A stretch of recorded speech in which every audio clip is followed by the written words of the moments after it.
A territory of great history, elegant heroes, and amazing triumphs lies ahead.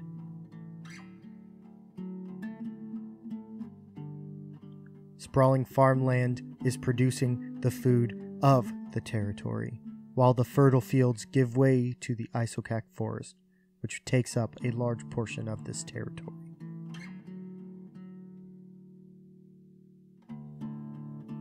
A lush forest with wildlife and many types of vegetation is here.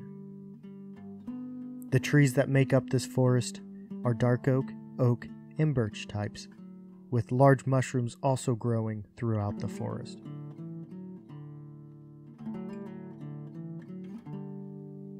In several parts of the territory, mountains, extreme hills, and plateaus poke out of the landscape. The main mountain range in the southwest, called the Wakatara Range, also involves a taiga portion of this isocac forest. Spruce trees and ferns are found in this area, along with a collection of dirt, old leaves, and plants called podzol. To the east, the Thezreal mountain range can be found towering over a large swamp. To the north, the Blythening Range holds a large volcano by the name of Immerborg. Between this beautiful landscape lie cities, hamlets, and homes.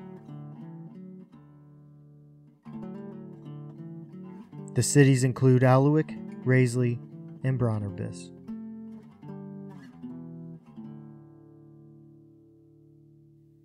Chevalier and the Neeson Homestead are two minor locations in this territory.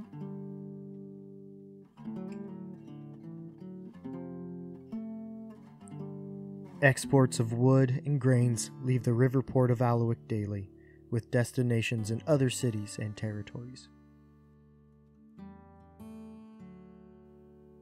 Aluik is the capital city of this territory. The council calls Obsidian's mansion home. Many stories have yet to be told. With a great history, this territory has many secrets yet to be explored.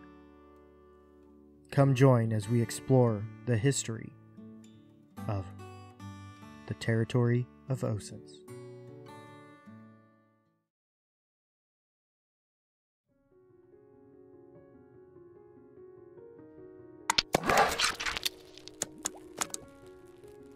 What's up, guys? BrownieBits here, and we are back in BrownieLand for a brand new episode. I hope you guys are excited for this.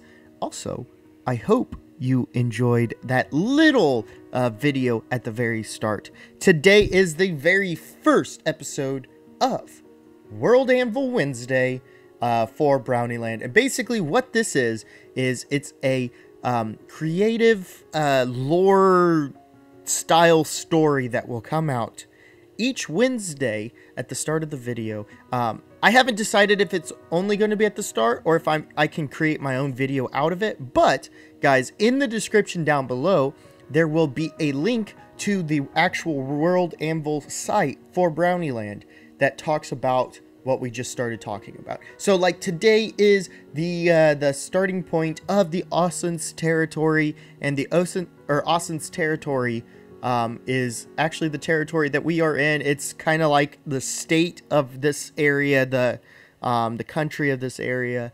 But basically, yeah, so I wanted to introduce you guys to the Osins territory and give you an idea of kind of what we were doing. So expect that to start coming and changing and everything like that. I'm excited, and I hope you guys are too. So today we have a pretty fun episode planned, I think, because we are setting up for the new update.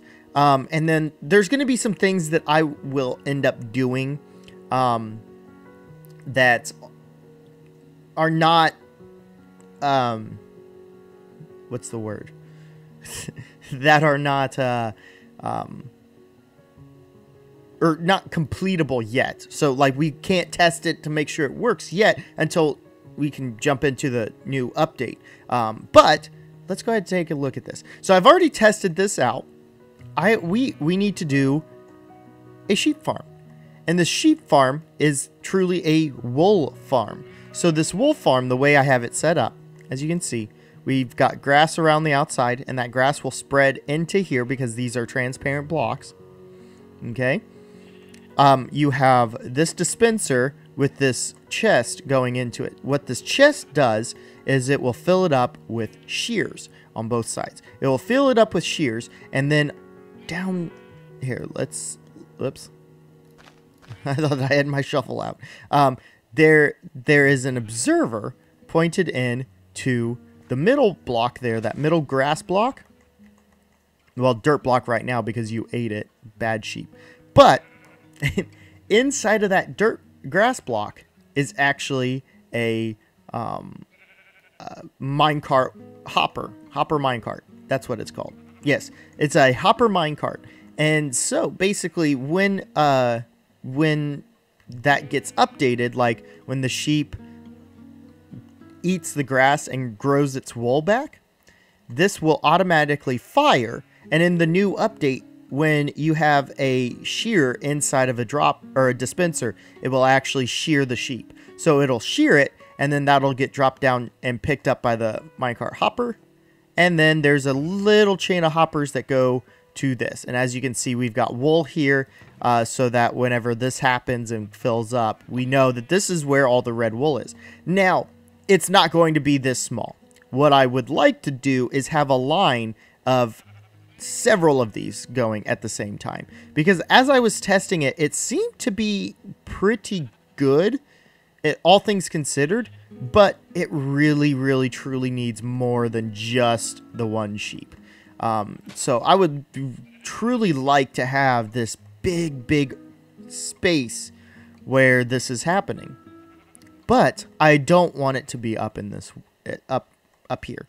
I don't think that would be cool. I don't want it to be up here. So what I would like to do is dig underground. We're gonna have to dig pretty far underground, for the record, to make this work. But we'll have a house up here somewhere to hide this. And then we're also gonna have some sheep fields, and we're gonna dye all the sheep out here, you know, and make it work so so that it looks a lot better than just having this. So anyways, guys, I've been talking for quite a while explaining this. I think it's about time for me to jump into bed, and I'll be right back with you guys, okay? All right, guys, and welcome back. I don't know why I did that. What? Why? What was that? Anyways, guys, welcome back. So, as you can see, I've gotten most of these done. I've decided on 3 rows of this white glass here.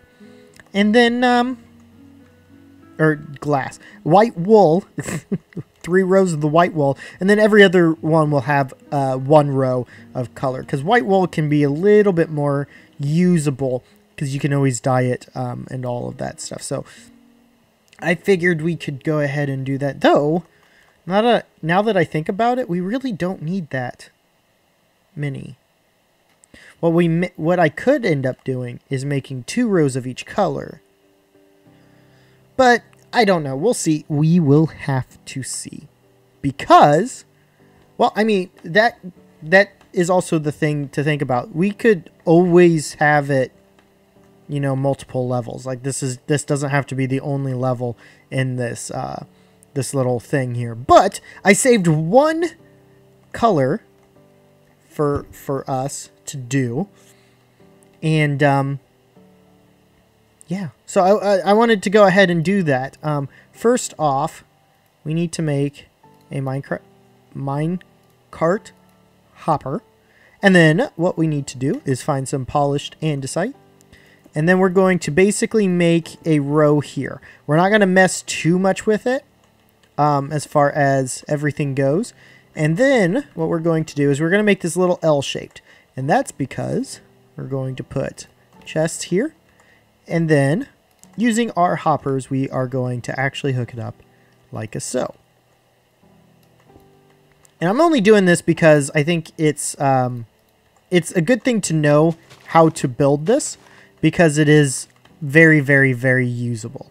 Okay, and then what I want to do is jump down in here, grab this observer, put that down there, and then we're going to do this. We're going to do this, and then on top of the observer, we do this, and then what I want to do is put this here, and then lever. That's not where I wanted it. There. Okay. And then hang on. Is it in here? It is. There it is. We need this. I've been using one rail and I don't feel like going all the way back to get that one rail. Okay, so you heard that click and that meant that dispenser fired. So now what we do, break that, and then this should have that in there. Okay, perfect. Now we put this here, and then this part, we need to be kind of on the quick side because we don't want that grass block being used, or being broken. We want it to stay a grass block. Okay. Now, I've been filling that point up because it's not important to have open. I think eventually, I don't know how high I'm going to raise the ceiling up. I know the ceiling's going to be raised. And then we might do one more level below. I don't know, though. I have no clue. Whoops. Okay, and then we just kind of fill in the rest back here. That was one too far. But we do put this here. And then we want to use stone brick stairs because we don't have andesite, polished andesite stairs yet. Which these will all be changed out come that time. So we put this here because I'm going to be putting the wool color here on this block just to confirm that that's what color it is. And then how I've been doing this is these pillars here in between the walking areas, because the walking area is here. Those pillars there are going to be where we fill up the dispensers with the whatever they're called, the shears. That's what they're called. Yes. So that's basically how it's done. And then what you'll do, how I've designed this, is glass will be here, here, and here. And this will cause any grass to be able to expand back to this middle spot, which you want, because the sheep's going to be standing right here and eating this block specifically. So that's how I've designed it. It may not be the best. It may not be the most whatever design, but it's the design that I have come up with by myself without looking at anything. I just knew about the dispensers, and so I spent some time in a little creative testing world on the new snapshot, playing around with that and playing around with some of the features. And I found out, and now I don't, this is as of the most recent snapshot, I found out that the villager farms that we have are not broken yet. They could be broken maybe a little bit later, because I don't think the villagers have gotten all of their features yet. So it still could be broken, but yeah, that's how we do it. Or that's how I decided to do it. So I've got some work to do. Each one of these are going to have 4 rows of this. So we're going to have them back to back. So I've got some digging to do to get it all the way out. And then yeah, that's basically it. So we've got this huge haul here. Like I said, we might make another row of that, but we'll see how that goes. So anyways, guys, thank you so much for watching these videos and being so supportive. I am actually going to go ahead and get to some work digging, and then I will meet you up top to work on the exterior point of this little build. So I will see you guys in just a little bit. We need to do this field. Anyways, guys, as you can see, we have quite a few sheep. I've been doing some growing and stuff, and I went ahead and picked up some more wheat. So I'm going to run around here real fast, grow up some sheep, breed some sheep,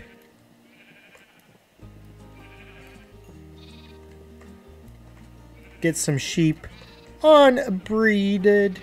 And I kind of want to talk about what the plan is as far as what you saw at the beginning of this episode, which was the very first of the BrownieLand lore stories segment.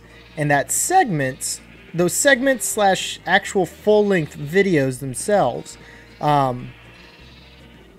will be telling the lore of this world. And this is so loud. You guys are so loud.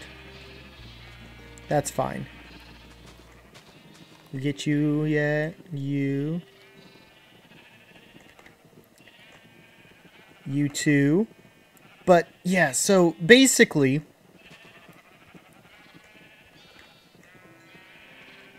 did we get all of you guys?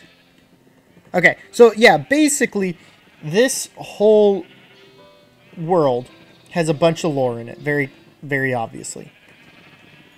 And what I want to do is actually take a little page from Grumpy Owl Gaming's book and kind of do some videos and some lore inside of either little segments of the video like you saw at the beginning of this one, or okay, I think, well, that's enough to get us in trouble.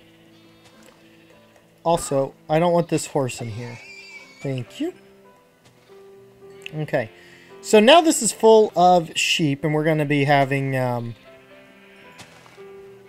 more sheep here as we come along. Where is that gate? There it is. Okay, so basically, yeah, so that's going to be how that is. The reason I want to do that is that way you guys can understand what's going on in this world, what's going on in my mind as far as coming up with stories of as far as how these places came to exist. I am somebody that really enjoys backstory and understanding where things came from. And I think this is a beautiful way of doing so. So you're going to see a lot of different stuff. I want to have a lot of interesting and very, very awesome videos along this. And along with it, so today is Wednesday. And there is a website that I use that is called World Anvil. And I would like to have one, like, either lore video or lore segment every Wednesday. And basically what that is going to be a way that we can build up the World Anvil of BrownieLand. So basically, in the description below, there should be a link to the World Anvil website that is for BrownieLand. And there should be a link to an article or something that tells the story a little bit more so than what we could cover in this in the video. So that's what I'm going to be using that for. That's one thing I've been working very, very hard on. I don't know if I'm going to be able to get it out for this video yet. But, you know, take a look just in case I might have. We'll see. We will see. But I am super excited for everything that's coming up here very soon. Obviously, the sheep pen is not going to stay this way. We're going to be taking a lot of sheep down below. But the positive with that is we're actually going to be able to have a normal sheep pen up here. So this is going to be kind of like a shepherd's little field. And I think it's big enough to where it's, you know, it's going to be cool with that. So that, unfortunately, guys, is about all the time I have left in this video. In all reality, I need to get this stuff figured out. Finally, I'm going to be breeding up these sheep some more to where we just have a ridiculous amount of sheep in this field. But guys, that's going to do it for me. I have run out of time. I need to get this video out, and I have a lot of work left to do on this. So if you guys enjoyed this video, make sure you hit that like button. And if you really enjoyed it and want to see more content like this, make sure you hit that subscribe button. But guys, that's going to do it for me, and I will see you in the next one. Bye-bye.